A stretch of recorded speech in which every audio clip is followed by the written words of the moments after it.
Okay, welcome back. So in this video I want to show you or discuss with you 5 different ways that you can get banned on Facebook, or better yet, you might hear the term thrown around, get thrown into Facebook jail. What does that mean exactly? Well, it means that you have been stopped by Facebook from doing certain privileges that you have been given to build your business. Now remember, Facebook did not create Facebook for you to go out there and build your network marketing business or build your affiliate marketing business or to build your MLSP business. Remember that. Remember that Facebook was developed as a way for you to be able to connect with your friends, your family, your co-workers, people from your past, and that's the whole purpose of Facebook.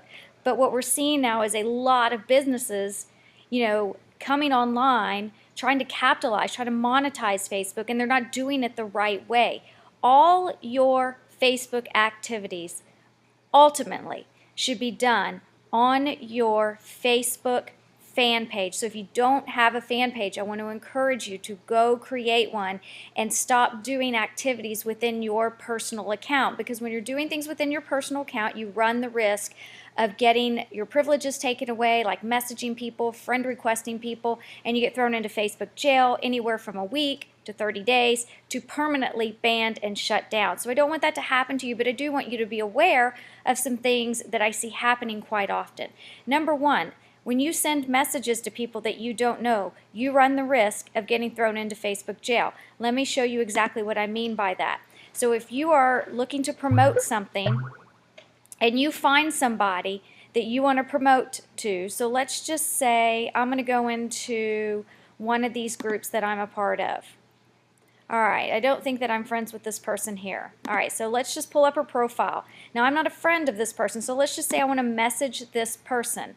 So if I were to send a message to her, which I'm not going to do, I don't know her, she's not my friend, even though I'm thinking I'm going to help her out, I'm going to offer her something of value because I can see that she's in a group, a network marketing group that I'm a part of, and I can see maybe she's struggling.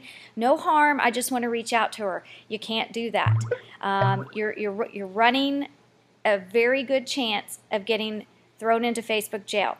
So if I were to message her, there are a couple of options you might see here. A lot of times people are seeing, if they're messaging somebody that's not their friend, they're seeing a message here that they've got to pay $1 to send that message.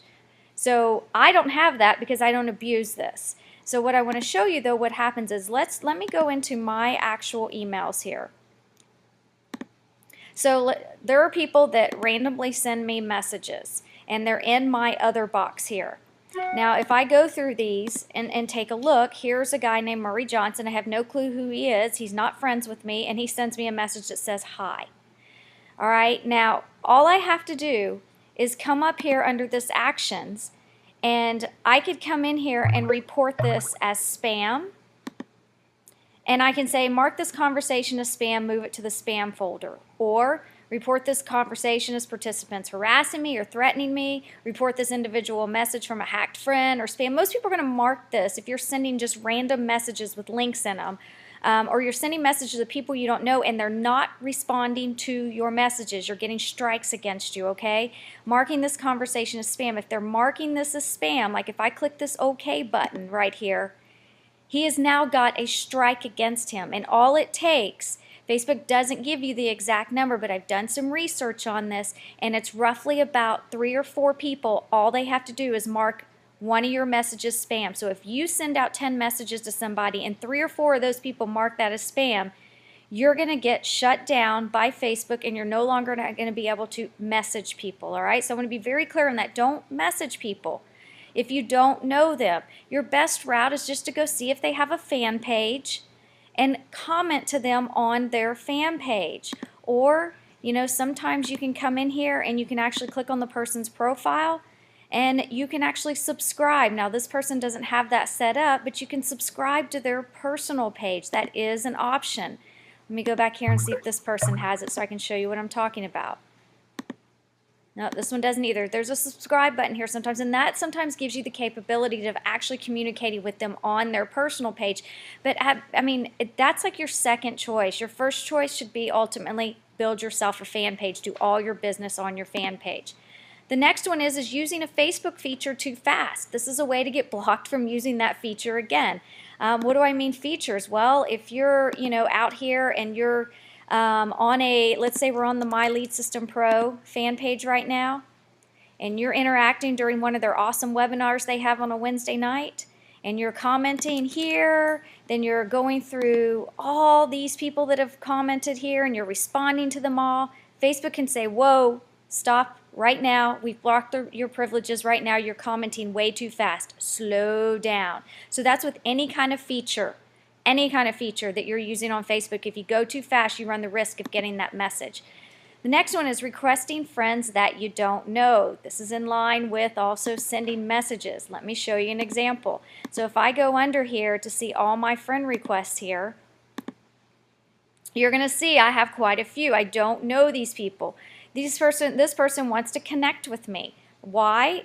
I mean, I don't know. I don't know him. He's never sent me a message. I don't know who he is. So if I come in here and I just leave all these in here like I have, because I get so many every single day, it's not a vicious thing that I'm doing. I'm not trying to hurt anybody. I just don't have time to come in here and delete all these requests that I'm getting, okay? So here's the deal. If you send somebody a friend request and it goes unanswered, like all these people are going unanswered right now, they're getting strikes against them. And again, it doesn't take that many. It takes maybe 3 or 4. You send out friend requests to 10 people, 3 or 4 of them just don't, they just ignore it. Those are strikes against you, and guess what? You won't be able to send friend requests to people anywhere from a week to 30 days to permanently. So don't just randomly send friend requests to people. There are better ways to connect with people by talking to them in groups, responding to their status updates, finding out if they have a fan page, interacting with them on their fan page. Those are much better ways to communicate. You can even message people on their fan pages now, okay? So think about what you're doing, that this is not, the wild, wild west where you're going to come out here and you're just looking for a bunch of warm bodies to join your business. All right, so I could also come in here and say delete this request, and Facebook is asking me, do you know this person outside of Facebook? When I click no, guess what? There's a strike against him, okay? It's very simple. People will do that. They don't know that they're hurting other people by doing that. So make sure you're not sending just random friend requests to people. Actually get to know them first before you send that friend request. Copy and pasting multiple posts on different pages. That's another thing that'll get you banned. Sometimes we want to take some shortcuts. If I come over here to the Michelle Pescosolido fan page, and I have, let's see, done a recent post here. Let's just say this post that's written here, and I just copy it. And then I go paste it somewhere else, maybe on my personal page, maybe on some other fan pages I have, maybe I posted in a bunch of groups I have. You might do this with your blog posts.